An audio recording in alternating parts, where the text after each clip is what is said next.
discípulos del reino de Dios aman la palabra, aman la oración, aman la coinonía, el encuentro, los grupos, ama el estar juntos, ama el vivir en la unidad del Espíritu de Dios. Y por esa razón sé que usted está allí anhelante de que en esta mañana el Espíritu de Dios imparta una palabra gloriosa para su vida. Y yo les invito a que estemos mirando muy de cerca Gálatas capítulo 3. Gálatas capítulo 3 es el pasaje que vamos a estar observando en este tiempo.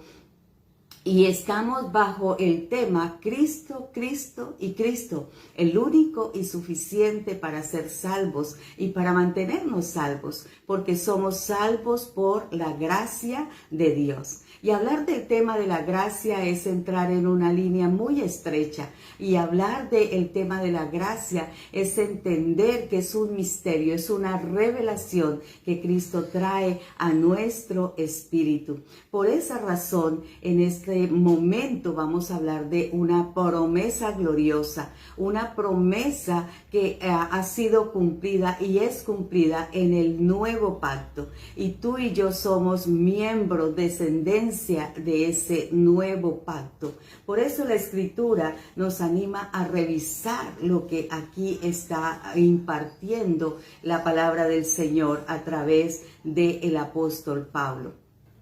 Y Gálatas capítulo 3 nos dice: Gálatas torpes, ¿quién los ha hechizado a ustedes, ante quienes Jesucristo crucificado ha sido presentado tan claramente? Solo quiero que me respondan esto: ¿recibieron el Espíritu por las obras que demanda la ley o por la fe con que aceptaron el mensaje? ¿Torpes son? Pues después de haber comenzado con el Espíritu, ¿pretenden ahora perfeccionarse con esfuerzos humanos? ¿Tanto sufrir para nada? Si es que de veras fue para nada. Al darle Dios su Espíritu y hacer milagros entre ustedes, ¿lo hace por las obras que demanda la ley o por la fe con que han aceptado el mensaje?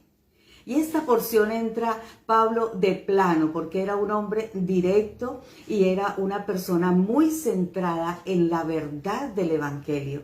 Y Pablo comienza a decirles: yo quiero saber qué ha pasado con ustedes, Gálatas. A ver, ¿quién les ha embrujado? ¿Quién les ha hechizado? ¿Quién les ha llevado a la mentira? Es Cristo y Cristo crucificado. El mensaje que se les ha presentado a ustedes. No se les ha presentado ninguna otra opción de salvación. La iglesia o las iglesias en Galacia había sido evangelizada a través del evangelio del reino de Dios, Jesucristo, y nada más.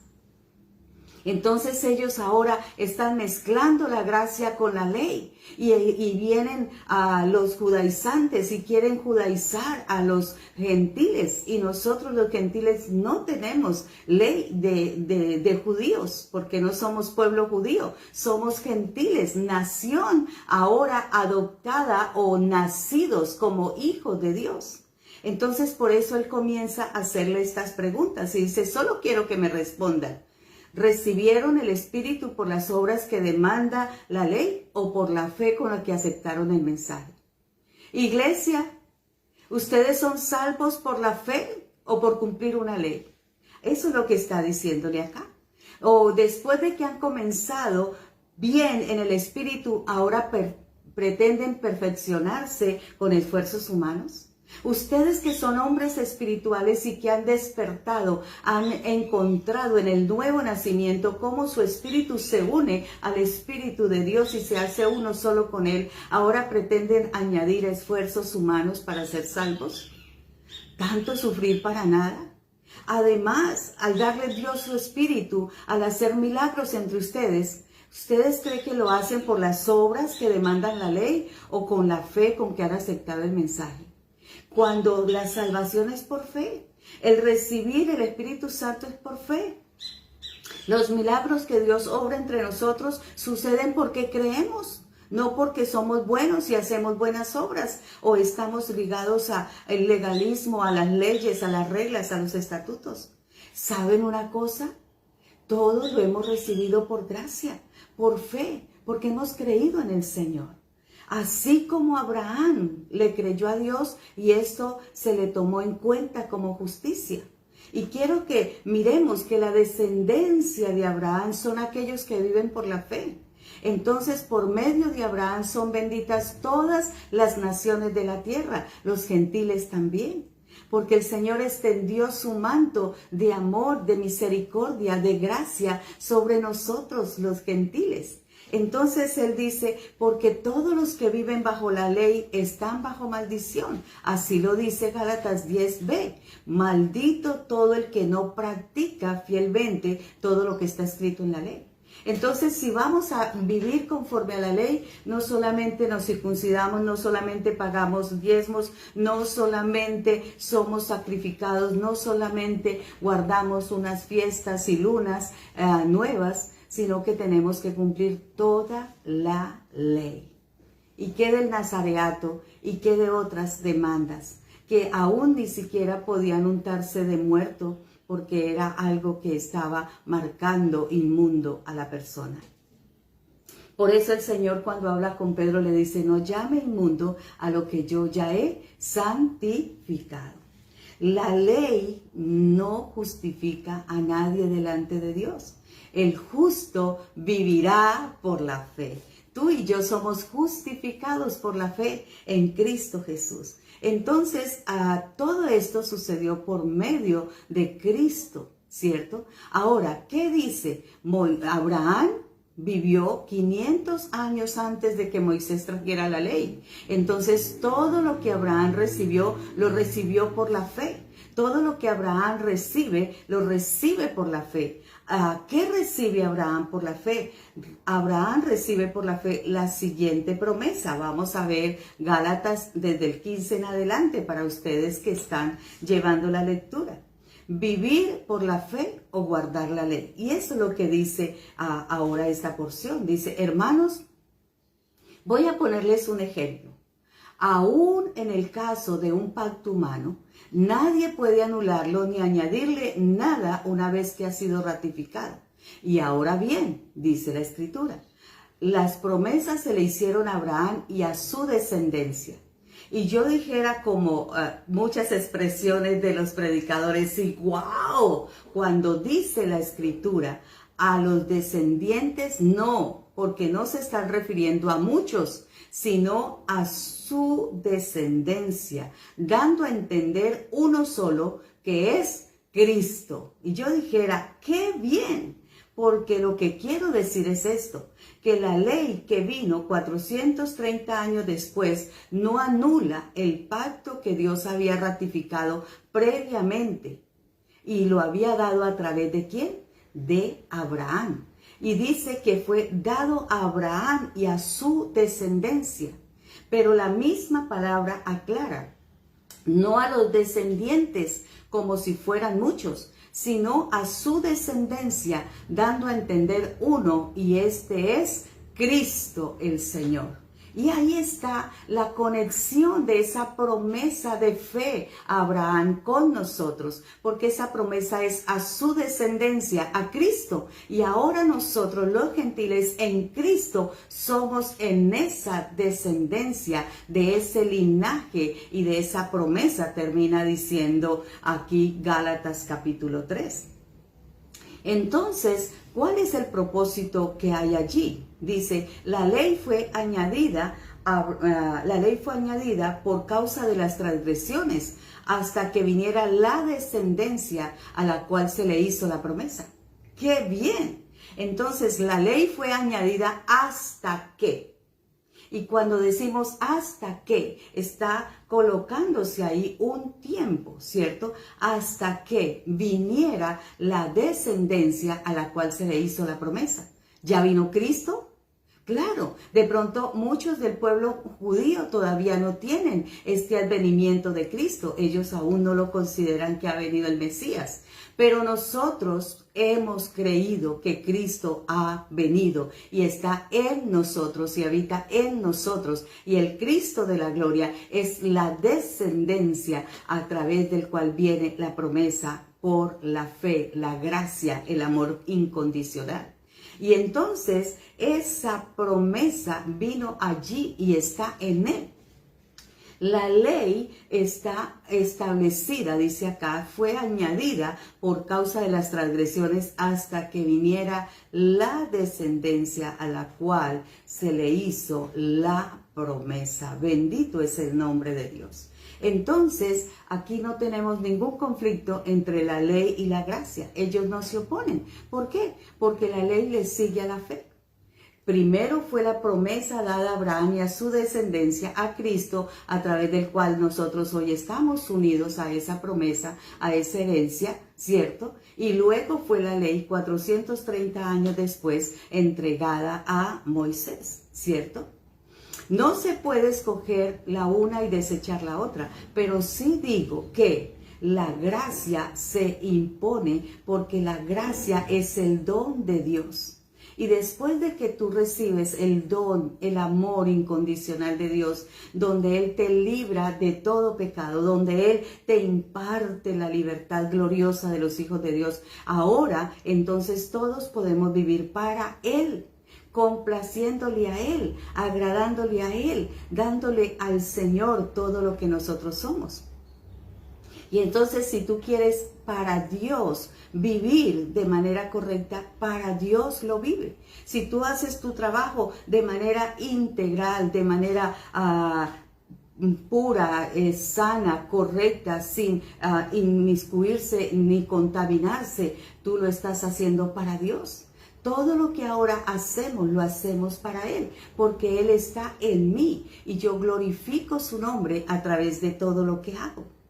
Entonces, la ley y el legalismo ha generado una dicotomía en el hombre. El hombre asume que es salvo y está feliz con Cristo el día domingo en la iglesia, pero el día lunes se somete a vivir para el hombre, a hacer las cosas para el hombre, a contaminarse de lo que el hombre le ofrece. Y luego el domingo vuelve a resarcir su conciencia, a calmar su conciencia en un culto de domingo. Y lo que la palabra de Dios me dice es, primero en Cristo, por la fe en ti, tú vives en Él, ahora lo vamos a mirar, revestido estamos en Él, ahora lo que yo vivo lo hago para Él. Entonces, si tú ves una ley, una regla de tránsito y la cumples, no estás hablando o obrando por la ley, estás obrando por Cristo el Señor, porque el cumplir eso lo haces para Él. Cuando tú oras, lo haces para Cristo. Pero muchas veces nuestras oraciones se han vuelto el requisito de ir a la iglesia. El hermano que más ora, el hermano más bueno, el más intercesor. Y nos dejamos señalar por el que está más cerca de Dios. Y entonces Dios le escucha las oraciones. Y se nos vuelve una motivación para orar. Pero ¿lo hacemos para Dios?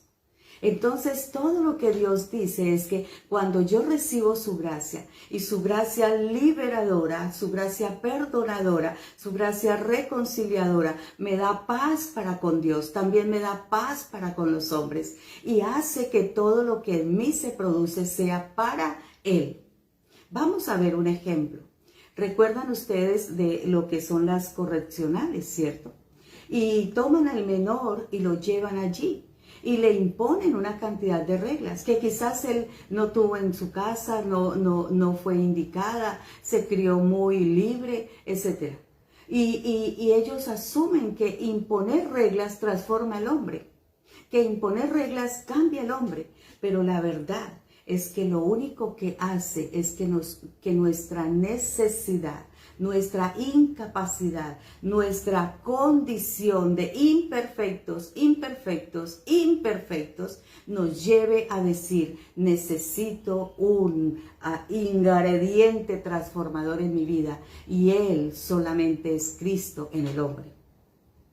El hombre no puede cambiar por leyes. Colombia es uno de los países más surtidos en leyes. Colombia está lleno de leyes y hay mucha corrupción. Porque el hombre en Colombia necesita de Cristo. Necesita de un Cristo transformador de adentro hacia afuera. Que lo vaya llevando hacia un cambio, hacia una renovación. Y ese es Cristo. Por eso la palabra termina diciéndonos, todos ustedes son hijos de Dios mediante la fe en Cristo Jesús. Porque todos los que han sido bautizados en Cristo se han revestido de Cristo. No hay judío, ni griego, ni esclavo, ni libre, ni hombre, ni mujer, sino que todos ustedes son uno solo en Cristo Jesús. Y si ustedes pertenecen a Cristo, son del linaje de Abraham y herederos según la promesa. Entonces, lo que el Señor nos dice es que el hombre necesita solo de Cristo para ser salvo, para vivir la salvación, para practicar la justicia, para vivir correctamente. Porque no es dos, no es dicotomía, no es el hombre espiritual y el hombre natural. Es un hombre que se hace espíritu en Cristo, con Cristo, para vivir en Él, para andar como Él anduvo, para hacer lo que Él hizo. Por eso dice que con Él todos estamos bautizados en Cristo y revestidos en Cristo. ¿Qué es bautizar? Bautizar es sumergir. Entonces mi transformación desde adentro hacia afuera va surgiendo de mi bautizo, de mi sumergirme en Cristo. Ya no vivo yo, Cristo vive en mí, lo veíamos anteriormente. Entonces ahora me revisto, estoy revestida de Cristo y todo lo que hay en mí lo hago en la libertad gloriosa de que somos solo uno en Cristo Jesús el Señor. Yo me uno al hermano porque soy uno en Él. Trabajo en compañía con Él, me reconcilio con Él, me reconcilio. Y cuando uso la palabra hermano, no estoy hablando solamente de los que están en la iglesia. Me reconcilio con el vecino, me reconcilio con el que está, el indigente, me reconcilio con todas las personas, de todos los estratos, de todos los lugares. Me reconcilio con mi jefe y ahora sé que lo que hago para Él, lo hago para la gloria de Dios y lo hago con puntualidad, lo hago con integridad, lo hago con disposición, porque todo lo hago para Él, porque en Él somos uno. En Él no hay ni griego, ni judío, ni esclavo, ni libre, ni mujer, ni hombre, sino que todos ustedes son uno en Cristo Jesús, pertenecientes a Cristo y de la descendencia del linaje de Abraham y herederos según la promesa. Eso es lo que tenemos que vivir nosotros como hijos de Dios, creyendo que en Cristo Jesús somos en Él, para Él. ¿Qué necesita nuestra nación colombiana? ¿Qué necesita el mundo? Que los hijos de Dios se manifiesten. ¿Y cómo se manifiestan los hijos de Dios? Los hijos de Dios se manifiestan dando de lo que son. Son en Cristo. Son nueva creación. Son hijos de Dios. Tenemos que vivir como hijos de Dios. Dice la Escritura que la naturaleza gime la manifestación gloriosa de los hijos de Dios. Que no viven por leyes, que no viven condicionados a hacer las cosas porque me toca hacerlas. Entonces me toca, no, vivo en la libertad que me da Cristo. Ya no soy condenado, ya no estoy preso, porque aquí la Escritura dice que aún la ley lo que hace es apresarnos, dice, pero la Escritura declara que todo el mundo es prisionero del pecado para que mediante la fe en Jesucristo lo prometido les sea concedido a los que creen. Antes de venir esta fe, la ley nos tenía presos, encerrados, hasta que la fe se revela, hasta que Cristo viene a nosotros. Y ahora, en la fe de Cristo, somos libres. Pero esa libertad es para andar en integridad, para andar en justicia, para andar correctamente. Bendito es el nombre de Dios. Saludamos en este momento a todas las personas que están allí conectadas, que nos han enviado sus saluditos y deseamos que este mensaje llegue a muchas personas porque muchas veces encontramos gente cautiva en las congregaciones, siendo prisioneros de muchas cosas que no les ha permitido tener esa libertad gloriosa de los hijos de Dios. Alabado sea el nombre de Dios, que la bendición del Eterno Padre sea con ustedes desde ahora y para siempre. Amén.